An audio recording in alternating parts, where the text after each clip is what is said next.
নমস্কাৰ গাইজ, ভালে আছা নহয়? সকলোৰে ডিমাণ্ডত আজি মইনো কেনেকৈ মিঠা দৈ বনাওঁ সেই ৰেচিপিটোহে আপোনালোকৰ লগত শ্বেয়াৰ কৰিব ওলাইছোঁ। ইয়াতে 1/2 লিটাৰ গাখীৰ আছে।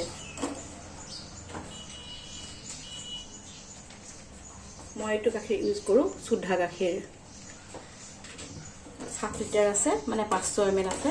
আপুনি পগাই এইটো 400 ml কৰি ল'ব, ঠিক আছে।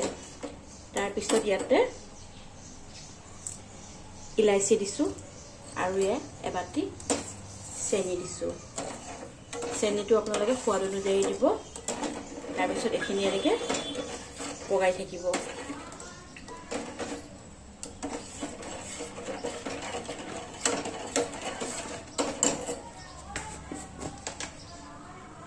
আৰু কালাৰৰ বাবে মই অকণমান হালধি দিছোঁ, কালাৰটো দেখিবলৈ ধুনীয়া হয়।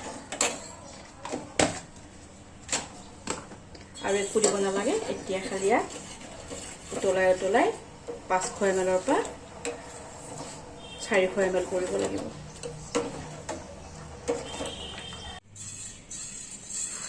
এয়া মোৰ গাখীৰখিনি ঠাণ্ডা হ'ল, মানে খুব একেবাৰে ঠাণ্ডা নহয়, অকণমান কুহুমীয়া হৈ থাকিব লাগিব।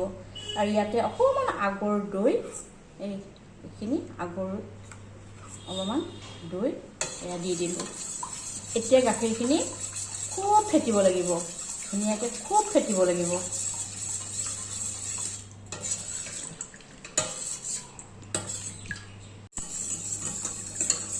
এনেদৰে খুব ফেটিব। যিমান ফেটিব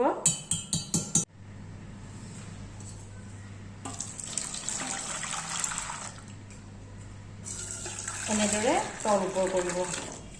যিমানেই কৰিব এনেকৈ ফেনাব, সিমানেই আপোনাৰ দৈটো ভাল হ'ব।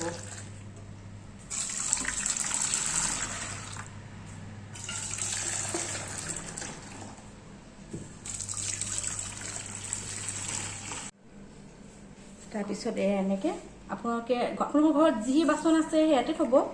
মই মানে আৰু এনেকৈ মাটিৰ পাত্ৰতে থৈছোঁ। মাটিৰ পাত্ৰই হওক বা আইনাৰ পাত্ৰই হওক, ঘৰত যি পাত্ৰ আছে তাতে থ'ব পাৰিব। মই আমাৰ ইহঁতে ভাল পাই যে অলপমান এনেকৈ থ'লে অকণমান মানে আইচক্ৰীমৰ ফিলটো দিব চেষ্টা কৰোঁ। আৰু এনেকৈ আপুনি থৈ পেলাই ৰুম টেম্পাৰেচাৰতে থ'ব, ফ্ৰিজত নথ'ব। এনেকৈ আপুনি 5 ঘণ্টা 6 ঘণ্টামান থ'ব, তাৰপিছতহে ফ্ৰিজত থ'ব লাগিব। এয়া মোৰ মিঠা দৈ মোটামুটি ৰেডিয়ে হৈ গ'ল। এয়া মোৰ মিঠা দৈ হৈ গ'ল। মানে 5-6 ঘণ্টাতকৈ অকণ বেছিকৈ ৰাখিলে ভাল হয়। মই 8 ঘণ্টা ৰাখিলোঁ। 8 ঘণ্টাৰ পাছত এয়া চাওক, মোৰ মিঠা দৈ মোটামুটি ৰেডি হৈ গ'ল।